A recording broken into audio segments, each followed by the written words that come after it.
Halo teman-teman, kita kembali lagi pada video pembelajaran. Nah, untuk pertemuan kali ini kita akan membahas tentang menganalisis persyaratan reimbursement dalam telemedicine. Nah, sebelumnya kita harus mengetahui terlebih dahulu apa itu pengertian dari reimbursement. Jadi, reimbursement ini adalah penggantian biaya yang dikeluarkan oleh perusahaan untuk karyawannya dalam menjalankan proses penggantian uang pihak tertanggung melalui metode reimbursement. Pihak tertanggung terlebih dahulu menggunakan dana pribadinya dalam melaksanakan proses rawat jalan maupun rawat inap. Nah, keuntungan dari metode reimbursement ini dalam pelayanan kesehatan di mana pasien membayar terlebih dahulu dan kemudian mengajukan klaim kepada asuransi dan penggantian biaya, di mana termasuk pilihan fleksibilitas, akses keperawatan tidak tertutup asuransi, kepuasan pasien, layanan internasional, dan kecepatan klinik. Kemudian metode pembayaran reimbursement, di mana metode pembayaran ini ada terbagi beberapa bagian atau beberapa metode, di mana yang pertama biaya pengobatan ditanggung nasabah terlebih dahulu. Karena metode reimbursement atau penggantian, artinya nasabah atau tertanggung akan menanggulangi terlebih dahulu biaya perawatan rumah sakit, baru kemudian mengajukan penggantian ke fasilitas kesehatan. Kemudian yang kedua, memberikan penggantian biaya pengobatan sesuai plafon, di mana setiap polis asuransi kesehatan memberikan manfaat perlindungan sesuai dengan plafon yang tertuang di dalam polis. Plafon ini biasanya terbagi atas plafon kamar per malam dan plafon pengobatan per tahun. Kemudian dapat dilakukan di rumah sakit mana saja, di mana nasabah atau tertanggung dapat melakukan metode reimbursement di berbagai rumah sakit mana saja, bahkan di rumah sakit yang bukan menjadi rekan perusahaan asuransi.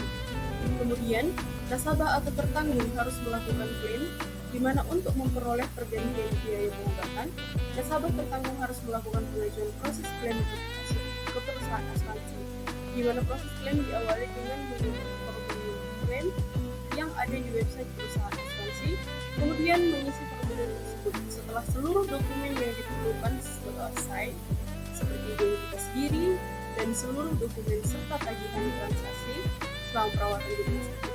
Nah, kemudian dikirim formulir klaim dan seluruh dokumen pendukung secara manual ke perusahaan asuransi atau mengunggahnya di website perusahaan asuransi.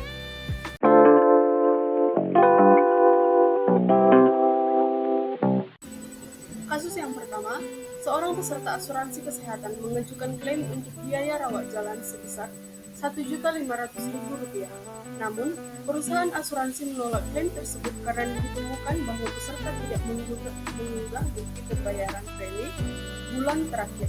Nah, setelah diverifikasi premi memang terlambat dibayarkan melewati masa tenggang, dengan peserta keberatan karena merasa tetap berhak atas klaim, sementara pihak asuransi berpegang bahwa keterlambatan pembayaran menyebabkan polis berstatus lapse pada saat layanan kesehatan digunakan.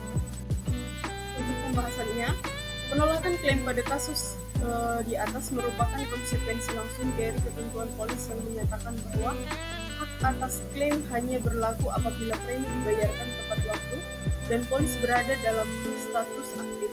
Dalam manajemen risiko asuransi, keterlambatan pembayaran premi menyebabkan polis masuk dalam kondisi lapse, sehingga perusahaan tidak berkewajiban menanggung klaim yang terjadi pada periode ketidakaktifan tersebut. Literatur akademik menegaskan bahwa kepatuhan pembayaran premi merupakan faktor fundamental dalam validitas klaim karena berkaitan dengan prinsip inescapable interest dan kontinuitas kontrak antara peserta dan perusahaan asuransi. Kasus yang kedua, seorang pasien pengguna aplikasi telemedicine mengajukan klaim reimbursement kepada perusahaan asuransi untuk biaya konsultasi daring dan resep obat digital. Namun klaim ditolak karena laporan pemeriksaan yang dikirimkan tidak memuat diagnosis pada ICD-10. Tidak ada tanda tangan digital dokter, dan catatan medis dan platform telemedicine dianggap tidak memenuhi standar dokumentasi klinis. Pihak asuransi menyatakan bahwa tanpa dokumen diagnosis yang lengkap dan tervalidasi, mereka tidak dapat memastikan keabsahan klaim dan menghindari potensi klaim fraud. Untuk pembahasannya, klaim telemedicine membutuhkan standar dokumentasi yang sama ketatnya dengan layanan tatap muka, termasuk diagnosis yang jelas, rekam medis yang dapat diverifikasi, serta validasi identitas dokter. Tanpa kelengkapan tersebut, perusahaan asuransi tidak mampu memastikan bahwa pelayanan benar-benar terjadi, akurat, dan sesuai indikasi medis. Banyak penyedia telemedicine di negara berkembang belum memenuhi standar dokumentasi yang kompatibel dengan sistem pembiayaan kesehatan, sehingga sering terjadi penolakan klaim. Oleh karena itu, penyelesaian kasus ini menuntut harmonisasi standar rekam medis telemedicine, penerapan tanda tangan digital, serta kerjasama antara penyedia telemedicine dan perusahaan asuransi dalam membangun format dokumentasi yang memenuhi syarat verifikasi. Kasus yang ketiga, seorang peserta asuransi kesehatan mengajukan klaim reimbursement untuk terapi psikoterapi dan konsultasi psikiatri setelah didiagnosis mengalami gangguan kecemasan berat oleh dokter spesialis. Namun, perusahaan asuransi menolak klaim tersebut karena dalam polis yang dimiliki peserta tercantum bahwa gangguan mental dan perilaku termasuk dalam daftar pengecualian manfaat. Nah, peserta merasa keberatan karena menilai kondisi kejiwaan seharusnya diperlakukan sama seperti penyakit fisik lainnya. Untuk pembahasannya, kasus penolakan klaim di atas menunjukkan bagaimana polis exclusion dalam polis asuransi menjadi faktor utama ditolaknya klaim terkait gangguan kesehatan mental. Dalam mekanisme pembiayaan asuransi, perusahaan menetapkan pengecualian untuk mengendalikan risiko dan menentukan batas manfaat yang dapat dijamin, terutama jika suatu kondisi dianggap memiliki risiko bahaya tinggi atau biaya tinggi atau sulit diverifikasi secara klinis.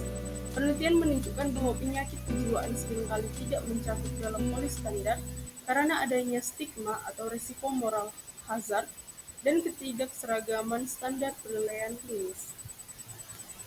Nah, teman-teman, sekian materi pertemuan kita pada hari ini. Terima kasih.